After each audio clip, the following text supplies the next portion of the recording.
बिस्मिल्लाहिर्रहमानिर्रहीम, अस्सलाम वालेकुम। ये जो मैं वीडियो बना रहा हूँ ये एक हकीकी वाक़े के ऊपर जो कि कल ही हमारे एक व्यूअर हैं उन्होंने मेरे साथ शेयर की और उन्होंने पहले मुझे बताया कि मेरे साथ एक फ्रॉड हुआ। मैंने यही समझा कि जैसे रूटीन के अंदर ये आजकल मामला चल रहे हैं, फाइलों के अंदर इन्वेस्ट कर दिया होगा, ये होगा, रूटीन के अंदर मुझे तो मैसेजेस आते हैं, तो मैंने उसको इतना बोदर नहीं किया। लेकिन कुछ देर पहले मैंने कहा मैं सुनूं तो सही उन्होंने जो इतने मैसेजेस किए हैं क्या हुआ है। अच्छा, ये वही साहब हैं जिनके साथ कुछ अर्सा पहले एक हाउसिंग सोसाइटी में हो चुका था और जब मैं सऊदीया था, उम्रे पे गया हुआ था, तो इन्होंने मुझे तब भी मैसेजेस किए थे कि फलां सोसाइटी में जी मेरे साथ आपने मना किया था उस सोसाइटी में इन्वेस्ट करने से और मैंने किया था तो मेरे साथ ये फ्रॉड हो गया जी, इतने लाख का, इतना जो भी, मैं उसकी डिटेल में नहीं जाऊंगा। तो मुझे यही लगा कि ऐसा सा कोई दोबारा होगा। तो खैर मैंने फिर भी थोड़ी देर पहले मैसेज सुना, तो अब मैं पूरी कहानी आपको सुनाने जा रहा हूं। आप हैरान परेशान हो जाएंगे और फैसला आपने करना है कि इसमें कसूर किसका था। और इसके अंदर एक और चीज इस वीडियो में मैं फोरेंसिक लेबोरेटरी, जो पंजाब फोरेंसिक साइंस एजेंसी है, जो कि पूरी जो दुनिया की दूसरी बड़ी लैब क्लेम करती है, क्या वहां पे भी पैसा चल रहा है, वहां पे भी फेक रिपोर्टें इश्यू हो रही हैं, इसके ऊपर भी मैं एंड पे जरा बात करूंगा। तो अच्छा जी, वाकया कुछ इस तरह कि उन साहब के बकौल, अच्छा फिगर्स जो है ना वो थोड़ी आगे पीछे मैं कर सकता हूं, तो ये बताने का मकसद सिर्फ ये है कि मार्केट में ऐसा भी हो रहा है और ऐसे सादे लोग मौजूद भी हैं और वो आप भी ना हो जाए कि आपके साथ भी ये मसला ना हो जाए। वो कहते हैं, साहब कहते हैं जी मेरा एक प्लॉट था, वो मैंने बेचना था, 35 लाख रुपया जो है ना मैंने जी उसकी डिमांड रखी और एक साहब, एक डीलर थे, वो आए कि मैं फलां स्टेट के ऊपर काम करता हूं, तो हमारे जो बॉस है नहीं उनका जो एक कोई रिलेटिव है वो खरीदना चाह रहे हैं ये, तो मैं आपका ये करवा देता हूं। कहते हैं जी, मैंने कहा ठीक है जी आप करवा दें, ओके। तो कहते हैं जी एक आध दिन गुजरा, उन्होंने कहा नहीं वो 35 लाख में तो नहीं मांग रहे, वो कह रहे हैं जी 34 लाख जो है ना उसमें डन कर लें, आप 34 का हमें भेज दें। कहते हैं जी, मैंने कहा चलो यार प्लॉट निकलना चाहिए, हालात जो भी हैं, 34 में बात होगी। उसके बाद जी फिर एक आध दिन के बाद उन्होंने कहा नहीं नहीं वो नहीं मान रहे, उनको तो और भी सस्ते प्लॉट मिल रहे हैं, कोई इस तरह कहानी। तो 33 लाख और कुछ हजार उन्होंने बताया कि जी इतने में जी फाइनल डील हो जाएगी। तो कहते हैं जी, मैंने कहा ओके जी इस पे कर लो। उसके बाद जी उन्होंने फिर चुप साध लिया और उसके बाद कहते नहीं यार वो 32 लाख से 1 रुपया ज्यादा नहीं दे रही पार्टी जो है ना। तो मैंने कहा, कहते नहीं, मुझे गुस्सा आ गया, मैंने कहा यार तुम्हारा दिमाग खराब है, 35 लाख पे तो तुमने डन कर दिया था मेरे साथ और अब तुम 32 लाख पे ले आए हो। कहते मीन वाइल जी मुझे ऑनर का पता लग गया, मैंने डायरेक्टली ऑनर से जब बात की तो जो खरीदना चाह रहा था, तो कहते जब मैंने डायरेक्टली उससे बात की परचेजर से, तो उसने कहा कि ये प्लॉट तो मुझे ये 35 लाख का दे रहे हैं, इसने कहा ये तो मेरे से 32 लाख का खरीद रहे हैं कि आपने 32 का खरीद। कहते नहीं नहीं ऐसा नहीं है कि ये तो मुझे 35 का बेच रहे। खैर ये मामला खराब हो गया, डील खराब होगी। जो 3 लाख का बीच में चूना और फटी लगने जा रही थी इन साहब को, वो बचत हो गई। कहानी यहां नहीं खत्म हुई, कहानी अभी शुरू है। अच्छा फिर क्या हुआ, कहते जी हमने जो उस स्टेट का जो बॉस था उसको बताया कि ये जनाब आपका डीलर है और उसने ये काम किया है।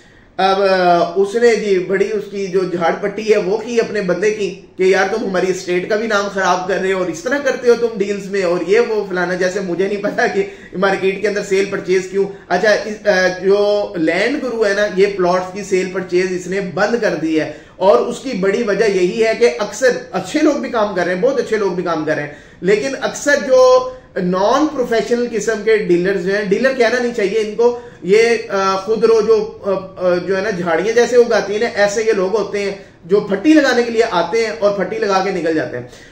तो हमने सेल परचेज इस वजह से बंद कर दी कि बीच में फट्टी कोई और लगाता है, नाम हमारी स्टेट का खराब होता है, इसलिए हमने प्लॉट्स की सेल परचेज खत्म कर दी है। हम सिर्फ हाई राइज के ऊपर काम कर रहे हैं और जो कंस्ट्रक्शन के प्रोजेक्ट्स हैं उसके ऊपर काम कर रहे हैं और अब हमने इंटरनेशनल जो इन्वेस्टमेंट्स हैं वो हमने स्टार्ट कर दिए। ठीक है, तो बिल्कुल एक पढ़े लिखे अंदाज में क्लियर कट काम कर रहे हैं। अच्छा अब क्या हुआ, उस स्टेट वाले ने कहा, जो ऑनर था, उसका मालिक था, उसने कहा आप बेफिक्र हो जाए, मेरे पास एक और पार्टी है, अब मैं आपको अच्छी कीमत में निकलवा दूंगा, परेशान ना हो। तो फिर दोबारा उसी डीलर को कहा कि भाई अब कोई बीच में नहीं होना चाहिए। उसने कहा ठीक है, मैं ना फिर 2% कमीशन लूंगा, 1% 35,000 रुपया बनता है 35 लाख का, मैं ना 2% लूंगा। फिर उन्होंने कहा ठीक है यार तू 2% ले ले, लेकिन हमारी ना डील जो है वो सही मैच्योर होनी चाहिए। उन्होंने कहा ठीक हो गया। इन्होंने एक क्लाइंट लाके दिया सामने, उन्होंने कहा जी ये जी 35 लाख रुपए का जी खरीद रहे हैं। उसने कहा हाँ जी मैं 35 का खरीद रहा हूं। इन्होंने कहा ठीक है हम 35 का बेच रहे हैं, 5 लाख का बयाना हो गया। अब जब बयाने की रकम आई वो डीलर के थ्रू आई और डीलर ने कहा कि जनाब देखें पहले भी मेरे साथ मसला बन चुका है तो मैं अब हो गया हूं मुहताज, तो इसलिए जो मेरा कमीशन बनता है ना 70,000 रुपया 2% के हिसाब से वो मैं पहले लूंगा आपसे ताकि बाद में मेरे साथ कोई मसला ना हो। तो ये सादा बंदा इसने कहा ठीक है कोई मसला नहीं आप पहले रख ले। तो अब आप सुनते जाए कहानी, उसने 70,000 रुपया रख लिया। अब क्या हुआ मामला चला, जिस दिन अब प्रॉपर्टी की ट्रांसफर होनी है इन्होंने उससे कांटेक्ट किया डीलर से कि भाई वो प्रॉपर्टी वो आज ट्रांसफर वगैरह होनी है तो पार्टी वगैरह आ रही है। उसने कहा पार्टी तो आ जाएगी और सारे उसने स्टैम्प पेपर भी ना ट्रांसफर वगैरह के लिए वो तैयार वगैरह करवा दिए। उसने कहा कि लेकिन ट्रांसफर भाई तब होगा जब आप मेरे 3 लाख रुपया दोगे। डीलर ने कहा प्लॉट बेचने वाले को। उसने कहा 3 लाख कौन से, मैंने तो तुम्हारा कमीशन 70,000 रुपए एडवांस में दे दिया तुम्हें, 3 लाख कौन से मैंने तुम्हारे दे रहे। उसने कहा जो पिछली डील तुमने मेरी खराब करवाई थी ना उसके तुमने 3 लाख रुपया मुझे देना है। तो उसने कहा कि यार तुम्हारी तबीयत ठीक है, वो तो डील ही नहीं हुई, तो 3 लाख तुम्हारा कौन सा नुकसान हुआ जी उसमें। अब नई डील के तुमने कहा था 2% वो मैंने 70,000 रुपया तुम्हें दे दिया। तो उसने कहा ये तो आपको देने पड़ेंगे 3 लाख रुपया, तो नहीं तो मैं तुम्हारे ऊपर केस कर दूंगा। कौन कह रहा है, डीलर कह रहा है। डीलर का भी आगे जो आगे सब डीलर कह लो वो कह रहा है अदरवाइज हम आप पे केस कर देंगे कि आपकी वजह से हमारा नुकसान हुआ, ये हुआ वो हुआ। तो उसने कहा तुमने क्या केस करना है, केस तो मैं तुम्हारे ऊपर करूंगा। इसने जाके कोर्ट के अंदर केस कर दिया कि ये डीलर जी मुझे इस तरह तंग कर रहा है, ये कर रहा है, पैसे भी ले लिया और मजीद ये कह रहा है जी 3 लाख छोड़ दो ये वो। अब क्या हुआ, केस कर दिया। वो डीलर ने क्या किया, उल्टा इन्हीं के ऊपर एलिगेशन लगा दिया कि जनाब ये मेरे पास रसीद है, ये प्रूव है, इस बंदे ने ऑलरेडी इस प्लॉट के नाम का 25 लाख रुपया मेरे से ले लिया है। जो ये 35 का बेचने आया था ना उसी की रसीदें जैली बना के कहता जी मेरे जैली साइन जैली अंगूठे लगा के इसने जी वो रसीद अदालत में दे दी कि जनाब इसने तो 25 लाख रुपया हमारे से ले ली है और ये अब जी ये आए बाएं शाई कर रहे हैं और ये वो। अब इनके पैरों से जमीन निकल गई कि ये क्या हुए, तो लेने के देने पड़ गए हमें, और डीलर ने तो गेम ही जो है ना वो उल्टा दी। अच्छा, मीनवाइल कहता है जी मेरा उस जो स्टाम्प फरोश था ना, ये सारी कहानी मैं उनकी सुना रहा हूं जो उन्होंने मुझे वॉइस मैसेज में किया और मेरे पास रिकॉर्डेड सारा प्रूफ पड़ा हुआ। कहते नहीं मैंने उस स्टाम्प फरोश के पास गया तो उस स्टाम्प फरोश ने एक और कहानी सुना दी। उसने कहा कि जनाब वो जो जैली रसीद नहीं आपको दी उन्होंने और जो अदालत में भी दी, कहता हाँ, तो कहता वो मेरे ही से तो बनवा के लेके गए। कहता हम तो एक्सपर्ट है इस चीज के, कहता वो मेरे ही से तो बनवा के लेके गए। तो कहते यार तुमने मेरे साथ इतनी ज्यादती क्यों की। कहता यार वो छोड़ो, बल्कि वो जो 3 लाख मांग रहे हैं उसको दे दो, नहीं तो वो तुम्हारा पूरा प्लॉट हड़प कर जाएगा। तो कहता मेरे वालिद साहब डर गए कि ये तो हमारा पूरा प्लॉट खा जाएगा डीलर जो है। तो कहता जी मैंने कहा नहीं मैं ऐसे नहीं खाने दूंगा। जब मैंने अंगूठे ही नहीं लगाए, मैंने साइन ही नहीं किए, तो उस लड़के ने कहा कि जनाब मैं ना अपने वालिद साहब को कहा कि मैं ना फोरेंसिक के अंदर इसका एनालिसिस करवाऊंगा, फोरेंसिक की रिपोर्ट आएगी तो सारा दूध का दूध और पानी का पानी हो जाएगा। तो उसके वालिद साहब ने आगे से कहा कि नहीं नहीं नहीं नहीं नहीं नहीं नहीं। अच्छा, वो जो स्टाम्प फरोश था ना उसने एक और चीज भी इनको डरा दी कि तुम्हें पता नहीं है कि इसका जो भाई है वो पुलिस का एक बड़ा ऑफिसर है, पता नहीं क्या है जो भी है, तो ये तुम्हारे खिलाफ केस चला जाएगा। अब इसके वालिद साहब को ये सारी बात पता थी। जब फोरेंसिक की बात आई ना, अब फोरेंसिक क्या करती है, 14 डिपार्टमेंट्स है वहां पे, वो हर किस्म के केसेस वहां करते हैं। जैली जो साइन होते हैं वो भी चेक करते हैं, जैली जो थंब इंप्रेशन होते हैं वो भी चेक करते हैं। इसके वालिद साहब ने कहा कि नहीं नहीं नहीं हमने फोरेंसिक की रिपोर्ट पे नहीं जाना।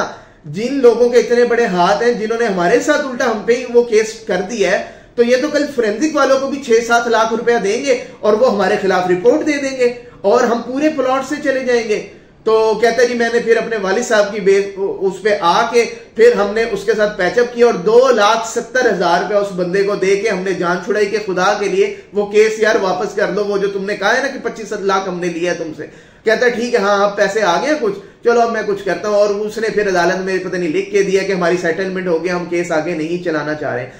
अच्छा जी, ये सारा मामला हो गया। अच्छा, यहां पे एक चीज मैं ऐड करना चाहूंगा, आपने मुझे बताना है कि ये सारे वाकये के अंदर कसूर किसका था। क्या वाकई सारा कसूर डीलर का था या उस बेचने वाले का था, या किस पॉइंट पे कौन गलत था, ये आपने कमेंट बॉक्स में मुझे बताना है। अच्छा, हमारा व्हाट्सएप कम्युनिटी ग्रुप भी आ रहा है नीचे इन्वेस्टर्स के लिए, ओवरसीज इन्वेस्टर और पाकिस्तानी इन्वेस्टर, जो हम वेरीफाइड प्रोजेक्ट के अंदर इन्वेस्टमेंट कराते हैं और अब आपको समझ आ गई होगी कि क्या क्या हाथ होते हैं, इसलिए हमारे प्लेटफॉर्म को आप चूज करें और वो इन्वेस्टमेंट करें। दूसरा ये, मुझे गुस्सा इस बात का ज्यादा आया कि ये बंदा ऑलरेडी 2-2.5 साल से हमारा चैनल देख रहा है, लैंड गुरु, और तरह तरह की स्टोरियां सुनी हुई थी, फिर भी इस बंदे के साथ हाथ हो गया।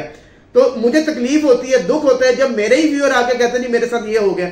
यार अगर इतनी अवेयरनेस के बाद भी आप लोग नहीं समझ रहे और आप लोगों के साथ इस तरह फ्रॉड हो रहा है, तो भाई फिर डीलर क्या, फिर तो जिंदगी के किसी भी मोड़ पे आपके साथ फ्रॉड होते रहेंगे। आप डीलर को पूरा भला क्यों कह रहे हो? वो उसका कोई कसूर नहीं है। मार्केट में जगह जगह ठग बैठे हुए, कोई भी काम करोगे ठग आपके सामने आ जाएगा और आपका पैसा लूट के चला जाएगा। ये आपका भोलपना है, आपकी सादा मिजाजी है, और पता नहीं क्यों आप लोग कर रहे हैं। अच्छा, फोरेंसिक की मैं बात करने जा रहा हूं। खुदा न खास्ता अगर आपके साथ भी कभी ऐसा कोई प्रॉब्लम हो जाता है, जैली साइन हो जाते हैं, जैली अंगूठे, क्या आपको फोरेंसिक के पास जाना चाहिए? ऐसा ना हो कि वो पैसे लेके गलत रिपोर्ट आपको दे दें। तो मैं ना फोरेंसिक को बड़े करीब से जानता हूं, मेरे कुछ जानने वाले हैं, बड़े करीबी दोस्त वगैरह भी हैं जो वहां पे काम कर रहे हैं और जिनके थ्रू मुझे पता लगता है। बाकी मैं इंटरनेशनल न्यूज भी देखता हूं। ये पाकिस्तान में एक ऐसा इदारा है जो आलमी म्यार का इदारा है, जो ISO से जो सर्टिफाइड है, आलमी म्यार का इदारा है। कभी भी आपके साथ कोई भी जो इस तरह की मसला हो जाता है, जैली साइन हो जाते हैं, जैली अंगूठे लग जाते हैं, या और भी, उनकी वेबसाइट पे आप जाके देख सकते हैं, पंजाब फोरेंसिक साइंस एजेंसी। और ये आलमी तौर पे रिकॉग्नाइज इदारा है जिसको बड़े बड़े साइंटिस्ट ने एडमिट कर दिया है कि वाकई ये इस कैलिबर। और वहां पे 1 रुपए की करप्शन नहीं होगी, ये मैंने खुद आजमाया हुआ है। वहां पे 1 रुपए की करप्शन नहीं है। वहां पे नहीं देखा जाता ये किसका केस आ रहा है, किसका। वहां पे जो चेक एंड बैलेंस है वो बहुत ज्यादा सख्त है, और ये पंजाब गवर्नमेंट के अंदर आ रहा है। लेकिन आप यकीन नहीं करोगे, लेकिन खुद इसको सर्च आउट कर दो, इसके अंदर करप्शन का 1 रुपया इन्वॉल्व नहीं है, ठीक है ना। एक केस के अंदर हेरा फेरी नहीं हो सकती वहां पे, ये आपको मैं छोटी। इसलिए बिला झिझक अगर कभी कोई पटवारी आपके साथ कोई मसला कर दे, कोई डीलर कर दे, या कभी बैंक के अंदर कोई जैली साइन करके आपके नाम पे कैश निकलवा ले, तो बिला झिझक आपने FIR करवानी और उनको कहना मेरा फोरेंसिक एनालिसिस आप करवाएं, और वहां से आपको एग्जैक्ट रिपोर्ट मिलेगी और कोई वहां पे करप्शन नहीं, कोई पैसा नहीं चलता। तो एक तो ये चीज आप क्लियर कर लें, और दूसरा ये कि कमेंट बॉक्स में आपने बताना है कि इसमें कसूरवार कौन था, और आपने मुहतात रहना है कि नेक्स्ट टाइम कहीं खुदा ना खासा आपके साथ ये मसला ना हो जाए। उम्मीद है आपको ये वीडियो पसंद आई होगी। Thank you very much.